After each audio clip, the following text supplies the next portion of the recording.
10 years and attracts a lot of customers. I've been coming here for probably, 2 or 3 years now, and it's the only non-toxic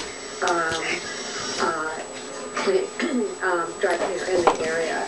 And I'm involved in environmental work, and I know people and I read books where people can develop cancer and all kinds of things from having the chemicals rub against their body. Owner Jim Kellogg says some studies show percolaethyline, PERC, is a popular chemical used for dry cleaning, but it can be harmful. So Kellogg says he found an alternative to protect his workers and customers from exposure. He says using non-toxic alternatives clean just as well, but is more labor-intensive. You could do a load start to finish. Put them in dry and dirty, wash them, dry them, and take them out, clean and dry in 35-40 minutes. It takes me about an hour and 10 minutes, and an hour and 20 minutes, depending on the size of the load. And this dry cleaner also does all their cleaning on the premises, so they also are saving money on additional fuel costs. If you like, Lily, it's right there. This dry It's right there. the chemicals that are used in your dry cleaning, you can log into our website at WSDM.com and click on Green Days. I'm Christina Italian for Action News 3. And you can watch this Green Days report and all of Christina's other reports by going to WSDM.com. Just click on the News tab. Police in San Luis Obispo, California found themselves in a once-in-a-lifetime situation this week.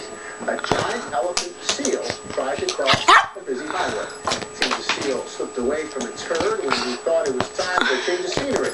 Officers found him in the grass on the shoulder of the highway. Talked to him a little bit. It took them hours, but they were finally able to lure the seal and go back to the scene shore. You can move along pretty good there. Yeah, he is enormous, but seemingly pretty happy. Must have enjoyed the human contact for a while there. I suppose so.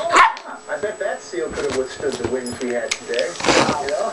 Yeah, probably. I think the seal got a little weight on him. So no, we certainly had to. Oh my God. Officially, Fort runs 79 miles an hour, hurricane force, 75 mile an hour winds, hurricane force winds at Constancia, and wind gust officially at Hancock 59 miles an hour, Ithaca 46. So whether it's 45, 50, or 70, it has been a windy day, numerous power outages and the trees down. The winds will slacken off though, almost down to nothing, 5 or 10 miles an hour by tomorrow morning. Here's what's going on right now with a Dunn Tire live triple Doppler radar. It's fairly quiet, still windy but fairly quiet. Now, there are a few blips on the radar screen just out to the east. Really?